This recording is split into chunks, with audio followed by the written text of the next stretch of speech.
Cold Case Chronicles, Case Ender, the Tracy Ocasio mystery, 15 years without answers. On the night of May 26, 2009, 27-year-old Tracy Ocasio left her home in Ocoee, Florida, to catch a playoff basketball game at a local bar.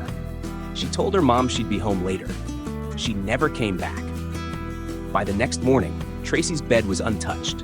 Her phone was off. And later that evening, police would call, not because she'd been reported missing, but because they'd found her car abandoned. No keys, no wallet, no phone. 15 years later, her disappearance still haunts Orlando. To understand what was lost, you need to understand who Tracy was. Friends described her as magnetic, quirky in the best way. She had exotic pets like lizards and scorpions. She'd asked for World War II books for Christmas and ran a small online jewelry business. She was also a die-hard Orlando Magic fan, the kind who got loud and animated during games. And her go-to hangout was the Florida Tap Room, where she knew everyone. Tracy stood about 5'5", 120 pounds, with brown hair and eyes. She had unique piercings, ears, tongue, even bars connecting her upper ear loops. That night, she was just gonna watch her team, and she never came home. On May 27th, 6:30 a.m., Tracy's mom, Liz, checks her room.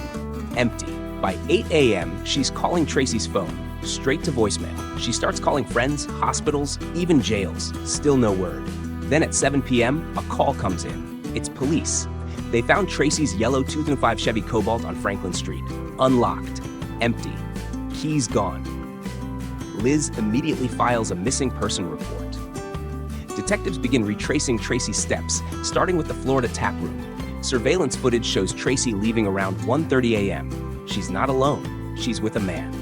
That man was James Virgil Hadaway, 28 years old. Detectives track him down the same day. He says Tracy gave him a ride. They smoked weed at his place.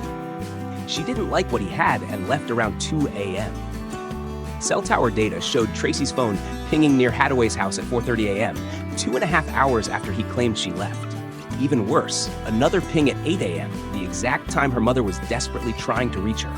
That contradiction made him a prime suspect. 2 days later, police bring him in for questioning and a polygraph. He fails. He immediately asks for a lawyer.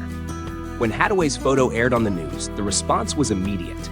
Within 5 minutes, a woman named Christy called detectives with a terrifying account.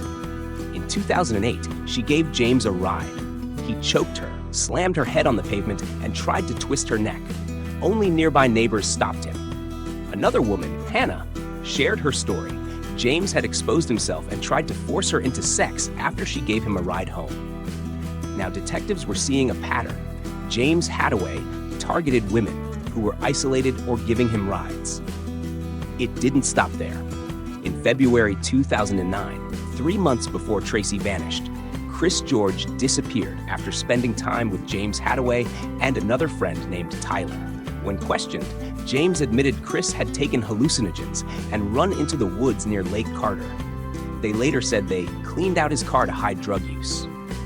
2 years later, in 2011, Chris's remains were found in that exact area, along with his wallet and phone. Hadaway and Tyler were named persons of interest, but never charged. In 2011, Christie's case finally went to trial. Prosecutors painted James as a violent predator. He took the stand, claiming he was too drunk to form intent. The jury didn't buy it. He was convicted of attempted murder, robbery, burglary, and false imprisonment. Sentenced to life in prison. But Tracy's case? Still no charges. Even in 2010, police publicly named him the only suspect in her probable murder. But without Tracy's remains, there wasn't enough for a conviction. Police didn't give up. They searched wooded areas, lakes, parks, over 2,500 acres. Canines, dive teams, even horseback patrols.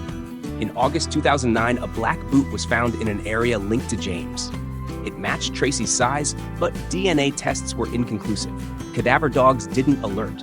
Rewards were raised, first $5,000, then $20,000, with no breakthrough tip. In 2022, Ocoee's police chief reaffirmed they still haven't closed the case and plan to reprocess evidence using newer forensic tech. The hope? That time and technology will finally yield answers. So what happened to Tracy Ocasio? The evidence points to one man, but without her, the case remains unsolved. Her family has waited 15 years for answers. The Ocoee Police Department believes someone out there knows the truth. If that's you, please come forward. Contact Ocoee Police at 407-316-6000 or Crimeline to remain anonymous.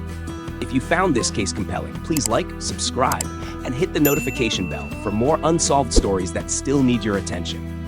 And remember, someone out there knows what happened to Tracy Ocasio. Let's keep her story alive.